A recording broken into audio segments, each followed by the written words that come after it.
Welcome to the Judaism from Within podcast. I'm Similana. It's often said that if you look at a sunset, you'll see God. But that's not really true. If you look at a sunset, you see the sun. If you believe in God, and you have a religious framework in which you're looking at the world through, well then you'll see God, and you'll see the beauty of nature, and the beauty of the design of nature. But your lens comes first. The frame that you put onto the world comes first. Your value system that you look on the world with colors and structures how you see it. In our example, the sun is just the sun. There's no theological content to it. In comes Rav Hirsch with his fourth commandment: do not go after your heart and after your eyes. This is often put on the table as quite a simple commandment: don't be tempted by the world around you. But for Rav Hirsch, it's profoundly deeper. As a platform for this commandment, he uses the sources, the sages of the Jewish people in the Talmud, who say that when a person looks at the world without the Torah, he first arrives at what's known as minus, or heresy. He then goes down the road of moral depravity, which is known as Gilearias, and then eventually it leads him to idol worship. Now, this is an interesting slippery slope argument. A slippery slope argument is where I say that if you do the first stage, you will inevitably end at some terrible situation. Now, the first stage here is looking at the world without the lens of the Torah, and then it leads you eventually to idolatry. Now, this seems like a tricky slippery slope. Not all slippery slope arguments are bad, but they often can be bad, because the role of the one invoking the slippery slope will be to show how each stage is connected, why the stage you're in was necessitated by the stage before it, or why it was very likely. So let's do this. Let's go through these categories, through these stages of Rav Hirsch, and see how they follow. And why is it so bad?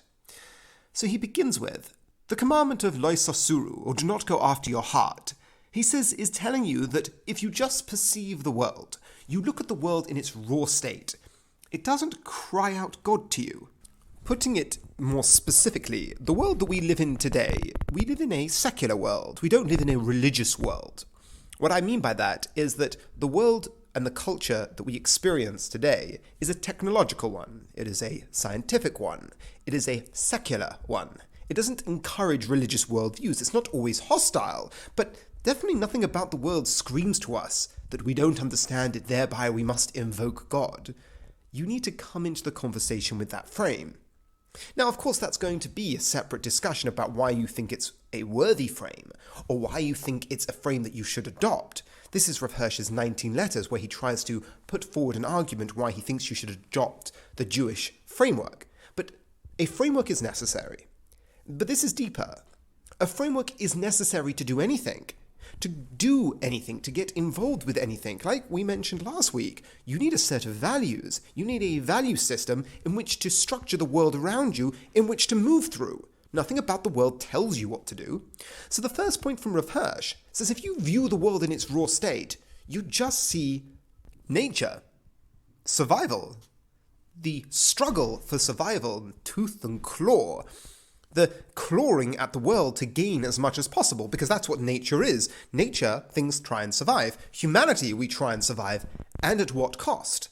But it's not only survival, it's to try and get as much resources as possible, to gain as much pleasure as possible. That is the base state of nature.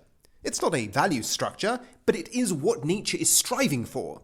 So Rav Hirsch presents us our first stage in this chain that he receives from Chazal. You look at the world without the framework of the Torah. You look at the world without the value system that the Torah gives you. Well, you have two options. You might come to the belief in the existence of some sort of supreme being at the root to the cause of everything, but that is by no means the monotheistic God of the Jewish people. So you'll walk away with a misconception of what we mean by God. Or, in a more devastating way perhaps, you'll just not see any underlying reality to nature. You'll just see the survival of the fittest. You'll just see everything clasping at gaining as much as possible. So we have our first stage, the denial, or the misconception. That first stage that Chazal give us, that Rav Hirsch sees spring forth from Lo Sosuru Achrei Levavchem. You just go after your heart without any framework imposed on the world.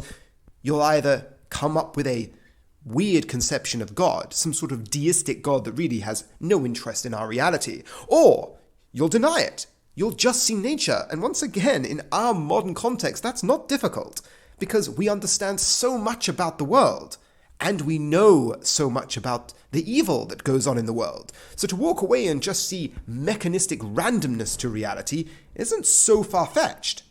That's why Rav Hirsch says we need to have the imprint, the framework, the value system of the Torah. So what leads us to the next stage?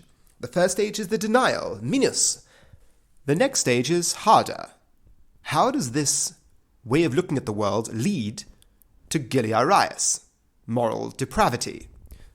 It's important to point out that this isn't the claim that a person who doesn't take this framework to the world will necessarily lead an immoral life or lead to giving in to their more base instincts. Clearly not. Some of the greatest people, some of the most moral people, can be deniers of religion. So that clearly isn't the claim. And some of the biggest affirmers of the existence of God can be the most depraved and the most morally wanting. So that isn't the point. The point is slightly more fundamental.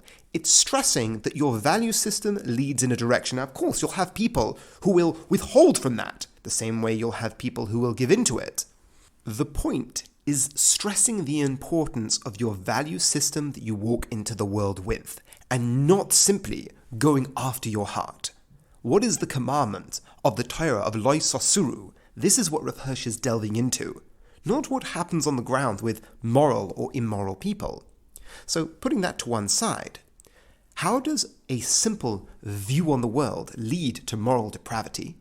Well, if you look at the world as simply everything grasping at gaining as much as possible for the goal of its own survival, and you look at yourself as simply being part of that ecosystem, why should you resist? What compels you? Where does the ought come from? The nature that you experience, what about it compels you to stand against your more base instincts? Of course, people will have an answer to such a question, but it's important to point out that answer won't come from nature itself. It will come from an external philosophy. It will come from an external value system. That is key here. Rav Hirsch is saying the value and the importance of picking the Torah as your value system. Someone can come over with another value system, but they will not be getting it from simply the pursuit of looking at the world itself. The way it's put in academic circles is you can't derive an ought from an is. Something in the world might be the case, but that doesn't tell you how to act. That doesn't compel you with an ought on your person. So to recap our stages, the first stage is you look at the world with simply your eyes and your heart, and you go after what you see and what you feel. This leads to a misconception of what the true nature of the world is, a misconception of the underlying reality of existence from a Jewish standpoint. The next stage is looking at yourself as simply being part of that structure. And then why should you stand above it? What are the values coming from that can compel you to withhold from giving into your more base instincts? And the last stage is idolatry. And idolatry in a more sophisticated sense of the word, not bowing down to a rock, but you'll look at yourself as being the ends in and of itself, your pleasure, your gain, just for you. Everything must serve you, because, well, what else is there? There is nature, and you are part of nature, and nature just craves to take. And you are the focus here. You are the ego that needs to be satiated, in which case you become the God. It's a turn inwards, that you are the focal point. Or, in a more devastating way, you become the ideological slave of the one who promises to provide it for you. The one you think can provide you with the needs, be it financial, be it in terms of luxury, be it political, whatever you think works, you will crawl at the knees of. Morality, character will go to one side in the pursuit of what works, because that is all that matters. What else is there? And we can trace this back to that first point of looking at the world as just being a mechanistic structure that you are part of, which is the second stage.